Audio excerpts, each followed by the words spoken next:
E aí galera, beleza? Estou fazendo esse vídeo aqui para demonstrar na prática através de simulação de software. Na verdade eu já fiz esse ensaio na prática, porém eu não o gravei.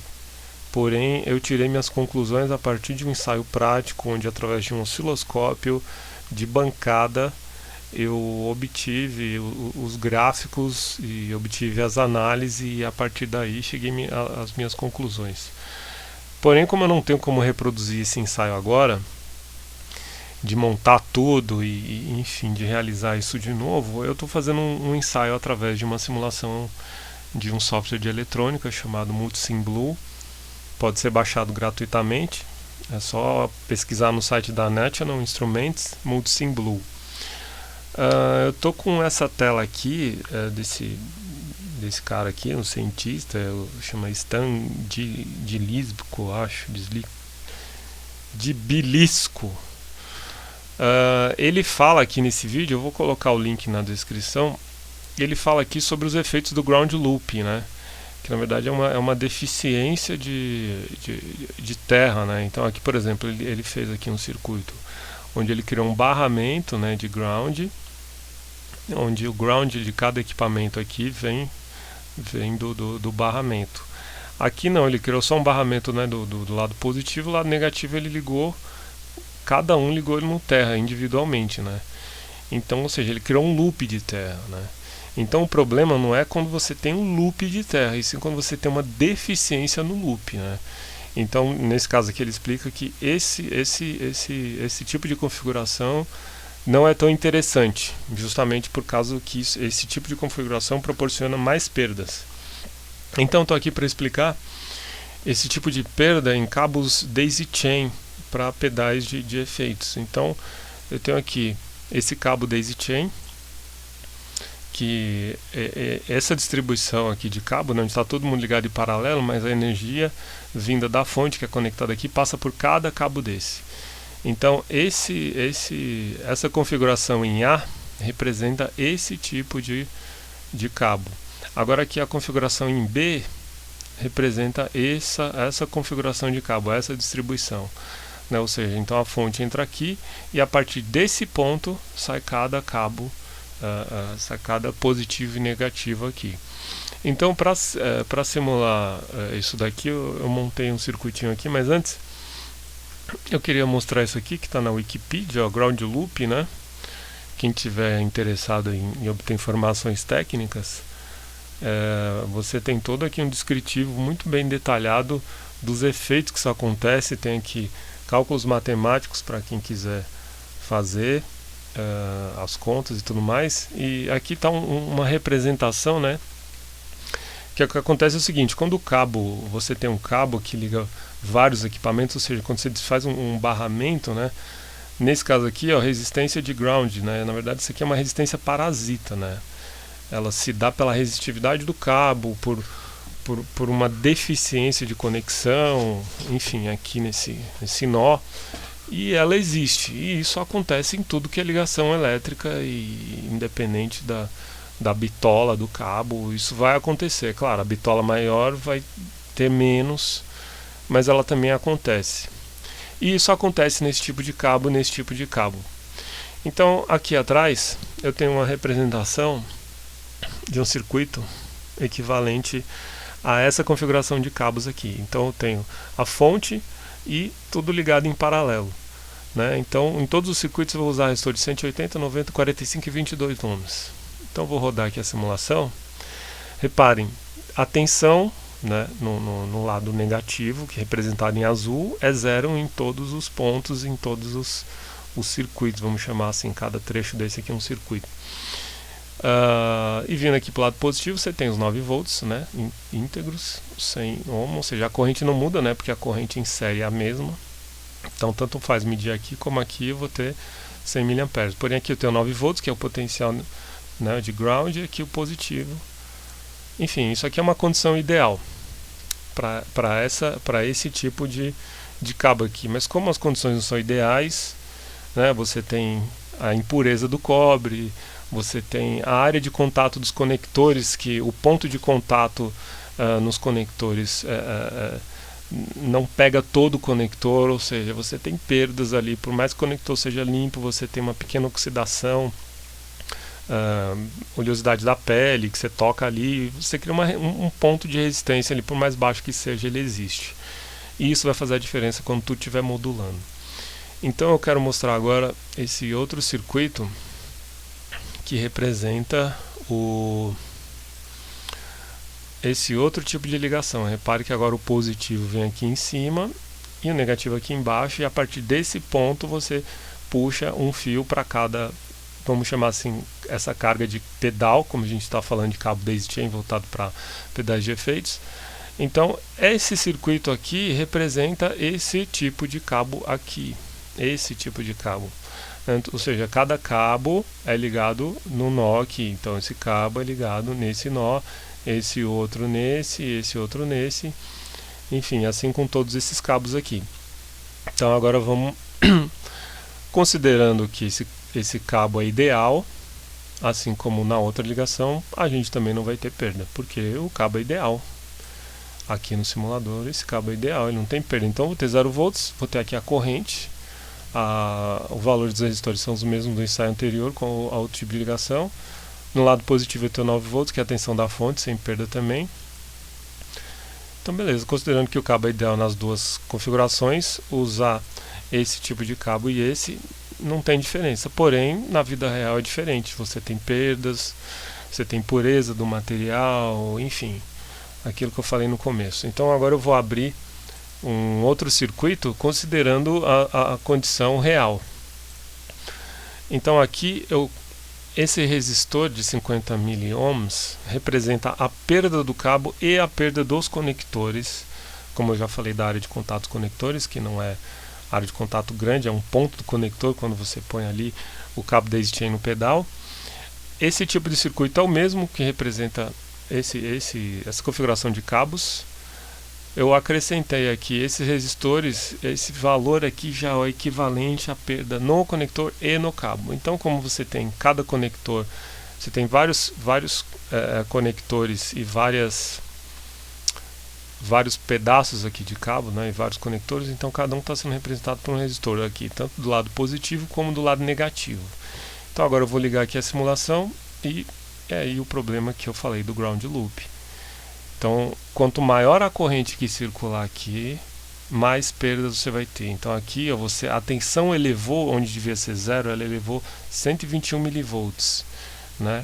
E isso, quanto mais para o final do cabo você ligar um pedal que consoma mais, ó, esse aqui consome 398 volts, comparando a esse consome 49,6 mA, né? Desculpa, 398 mA. Você tem mais perdas no decorrer do cabo. Então o pedal trabalha com isso aqui dinamicamente, essa corrente não é fixa. A corrente fica variando entre o limite máximo do pedal e menos, conforme modula o sinal no pedal. Então, para mostrar essa interatividade, reparem no valor de queda de tensão em cada um desses pontos. Eu vou alterar aqui o último, vocês vão ver que eu alterando esse valor vai ter uma corrente maior aqui, mas ela vai influenciar diretamente nesses outros aqui. Então vamos lá, aqui em vez de 22 eu vou colocar 10 ohms. Agora eu vou dar um play na simulação. Reparem que esses outros valores vão mudar, além desse daqui.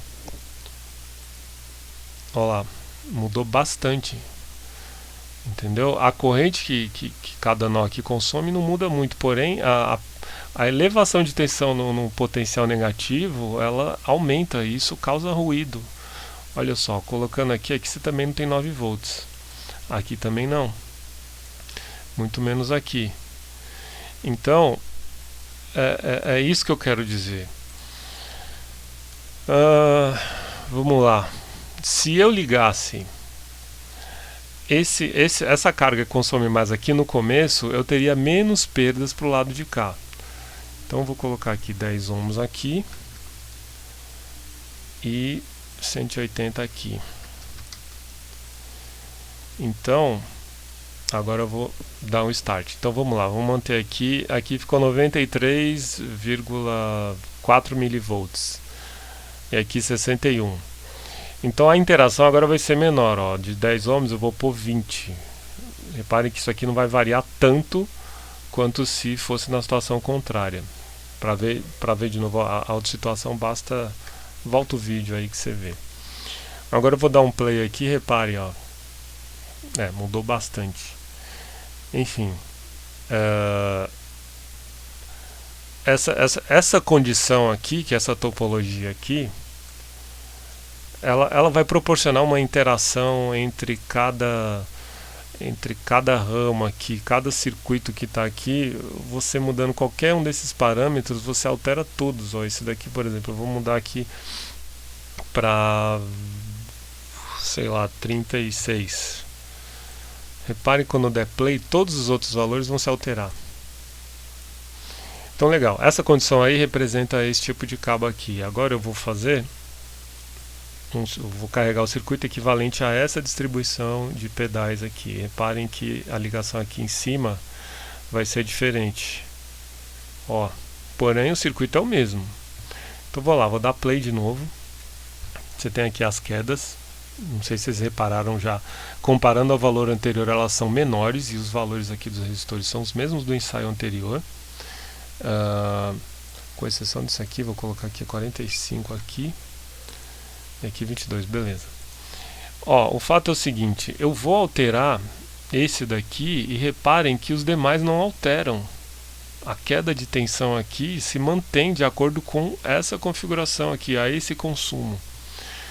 Então vamos lá, aqui eu vou colocar 18 ohms como estava. Reparem que os valores dos outros não se alteram. Tá vendo? Só esse aqui alterou. Ou seja, a interação acontece mais nesse ramo aqui. É claro que a gente está considerando que a fonte é ideal. Então esse circuito aí, essa simulação representa esse tipo de cabo. Agora, né, como o pedal não funciona assim lindamente, né, com uma corrente, uma carga resistível, ele é uma carga dinâmica, ou seja, a corrente que o pedal está consumindo vai variar de acordo com a modulação do sinal que ele está processando.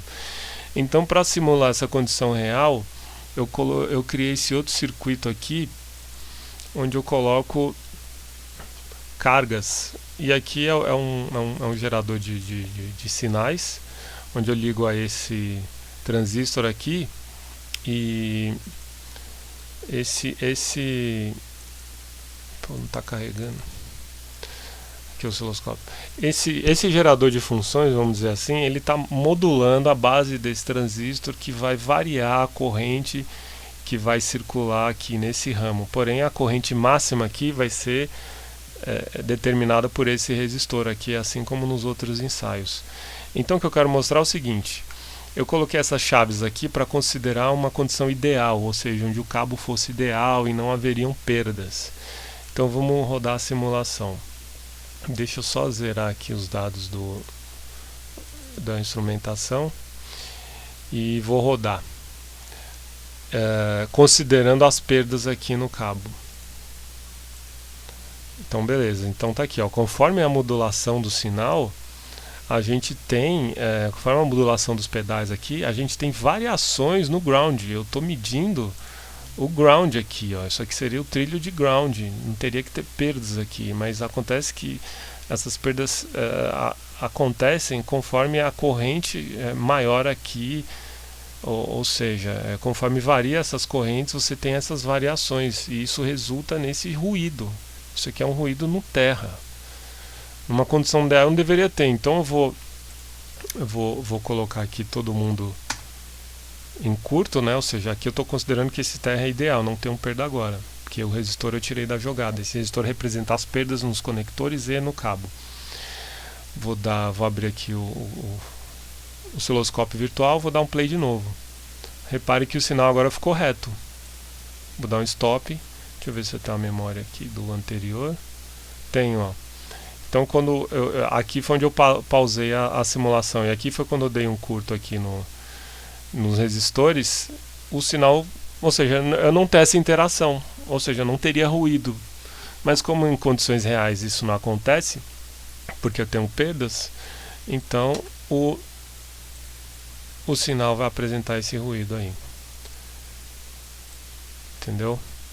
Agora essa simulação foi representando esse representando esse tipo de distribuição de energia, né, que é representado por esse desenho aqui que o colega lá fez na comunidade, o Ricardo, representa essa distribuição assim, aqui, ou seja, você tem a fonte, você tem o cabo DAISY-Chain alimentando aqui os pedais. Agora eu vou representar essa outra distribuição aqui que usa esse tipo de cabo, que é representado por esse outro circuito aqui,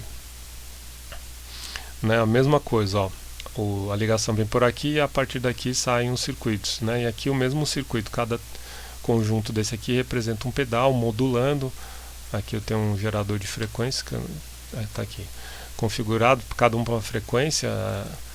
Aqui está com a frequência maior, não, aqui 51 Hz, esse 100, enfim, eu não estou usando valores altos aqui por conta do simulador, que ele dá umas travadas quando fica processando sinais muito rápidos, entendeu? O computador. Então eu coloquei sinais de baixa frequência, porém isso não afeta o efeito que se dá aqui, que é o que eu estou tentando explicar. Onde nessa configuração agora, a gente vai reparar que a amplitude do sinal do ruído é bem menor. Antes não, deixa eu dar continuidade aqui, que eu não lembro se eu fiz anotar o outro valor, mas o fato é o seguinte, ó. A amplitude, é que aqui ó, passa um tempo, o software se perde aqui. Considerando que o osciloscópio está a 500 mV por divisão, isso quer dizer o quê? Que cada quadrado desse tem 500 mV a cada linha, ou seja, aqui eu teria 1 volt, né, em relação a essa linha de zero aqui. Reparem que esse sinal não chega nem à metade da linha, ou seja, eu tenho menos de 200 mV por divisão aqui de ruído. Isso aqui representa a interação entre os pedais, ou seja, há uma perda aqui nesse ground, que não é ground, né, dado a essa distribuição de cabos aqui. Ou seja, quanto maior a corrente nesse cabo, maior a perda apenas nessa ponta. Essas outras pontas não vão ter perdas significativas, porque eu estou alterando só esse ramo aqui do circuito. Então por isso que esse tipo de configuração é melhor. Agora eu vou abrir a outra de novo, mas só para ficar registrado aqui, que a amplitude do sinal não chegou nem na metade aqui. Aqui deve ser uns 100 e poucos milivolts de ruído, né? Considerando aqui, ó, eu consigo controlar cada canal aqui independente. Eu vou abrir o outro circuito agora para a gente simular e ver qual a amplitude desse ruído.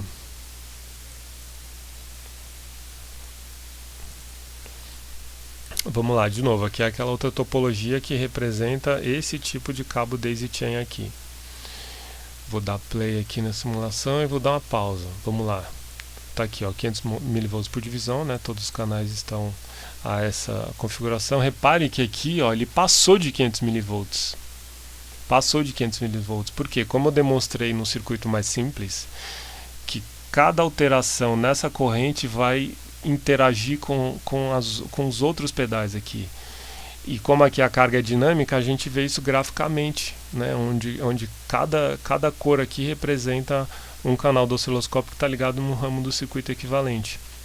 E reparem como elas interagem, né? Como aqui em amarelo é o que consome mais corrente, amarelo e laranja, né? Que estão aqui as cargas com menor valor de resistência em relação aos demais. Há mais corrente circulando aqui e há mais perdas ao longo do cabo, por isso que elas interagem, né, entre si aqui. Então é isso que eu queria demonstrar, né, fazendo um comparativo desse tipo de cabo e desse tipo de cabo, né, e eu estou demonstrando que esse tipo de distribuição de energia é menos pior do que esse tipo de distribuição, porque nesse tipo de distribuição de energia, como o colega desenhou aqui nesse desenho, né, que você tem aqui, os dois tipos, esse tipo de distribuição, que é equivalente a esse tipo de cabo, é mais eficiente do que usar esse tipo de distribuição que é equivalente a esse tipo de cabo, porque nesse tipo de distribuição o que está acontecendo aqui não interage com os demais, assim como o que está acontecendo aqui interagem com os pedais. Mesmo que você tenha uma excelente fonte, que tenha uma alta corrente, que tenha excelente filtragem e regulagem, nunca o regulador vai acompanhar a variação. Então, primeiro a variação acontece e o regulador vai lá e corrige.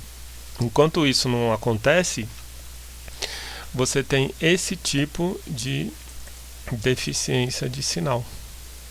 Então é isso aí, pessoal. Qualquer dúvida, deixa nos comentários que eu responderei assim que possível.